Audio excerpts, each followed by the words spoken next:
Hello, Sagittarius, Sun, Moon, Rising, and Venus signs. Kamusta kayo? Sana po yun nasa mabuti kayong kalagayan. Welcome back po sa Star Tarot. Kung bago kayo dito, welcome din kayo. Thank you sa inyong support. I truly appreciate it. God bless you all. Sag, pauna mensahe po ninyo sa ngayon ay burnout. Hala, Sag, pagod na. Your hard work will see results, but your health needs to be maintained, so check in with your doctor, dentist, and health professional and try to maintain a healthy lifestyle. Sag, parang natutok kayo, no?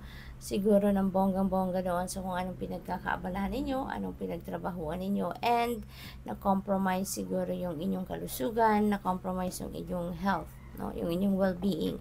Kaya, you're being advised here, no, to check in with your doctor, okay? Magpa-check up kayo kung meron mga physical discomfort na kayong nararanasan or nararamdaman sa ngayon. Check in with your doctor para maagapan yan, okay? Anyway, natapos nyo na siguro, na-accomplish nyo na dito kung ano man yung trabaho na pinagsikapan ninyo rito. Positive work outcomes. Ayan, so sabi dito, consistent efforts will bring rewards and a major purchase is worth making. Ayan, so totoo, 'di ba? Kapag magsipag ka, mag-work hard ka, at talagang makakaasa kang magpagtatagumpayan mo 'yan kasi hindi mo naman 'yung pagtatrabahuan ng para sa wala lang, hindi ba? So what else for Sag? We have love. Ayan, love is in the air.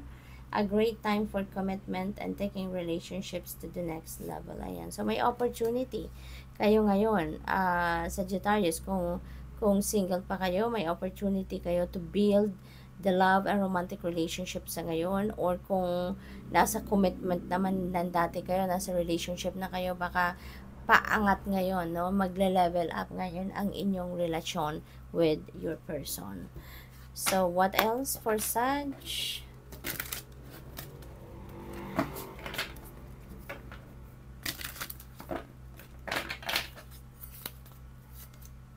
We have Six of Swords. Ayan. So, this is moving on energy, Sagittarius. No? Maaaring meron kayong pupuntahan. Maaaring travel kayo rito because you're going to remove yourself physically from kung saan man kayo manggagaling dito. Galing kayo rito sa isang sitwasyon na mahirap, no? Toxic situation siguro or challenging situation, at nahirapan kayo dito ng bonggang-bongga. No, this is not for you anymore. Kaya parang sasabihin ninyo sa sarili ninyo na enough na to. This is not what I deserve. I deserve better, no? Kaya you're moving on. So what else? We have Two of Pentacles. Maybe nag-aano kayo ngayon, nag-iisip, nagdidiskarte. Pinagpaplanuhan siguro ninyo, saan ba ako papunta? Diba? Maybe you are choosing from one place to another. Alin dito yung mas matatahimik ako, saan dito sa mga lugar na to ang magiging mabuti or best para sa akin. Baka yun ang pinagpipilian ninyo kung saan kayo papunta, anong lugar, saan kayo magta-travel, no? Yung mga ganon. Since may burnout talaga dito, no?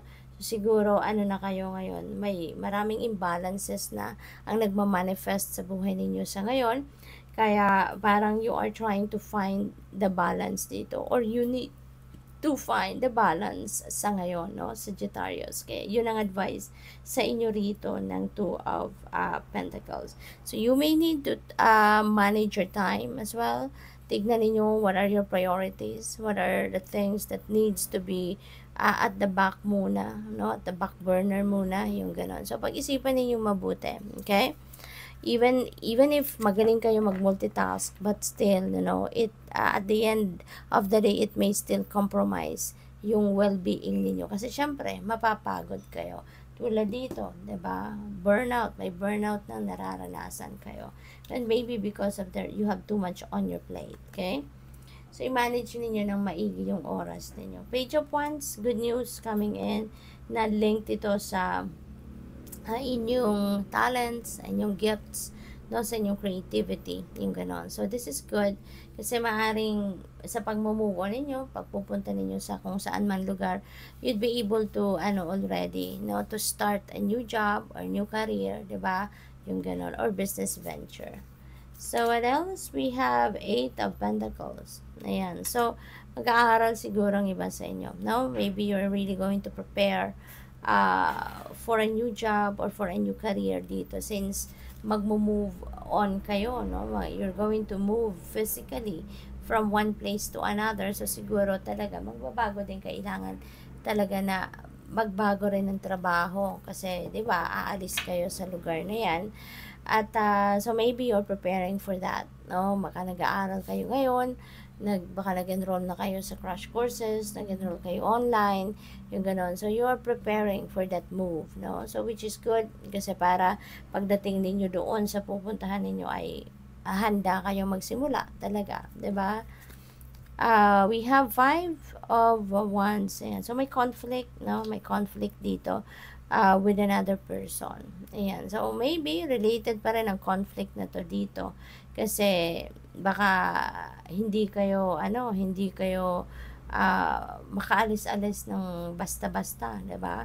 Dahil siguro dyan, baka inaaway pa rin kayo ng tao, ng person ninyo, kung sa relationship man ito, or baka kung ano pa ang sinasabi sa inyo. So, maaaring gano'n, mas lalo naguguluhan ang isip ninyo. Possible din na yung conflict na to, ito yung sitwasyon ninyo. This could be a work situation. Baka may rivalry, malakas ang competition, siguro hindi na healthy ang working environment, no? Laging nag-aaway-away ang mga tao.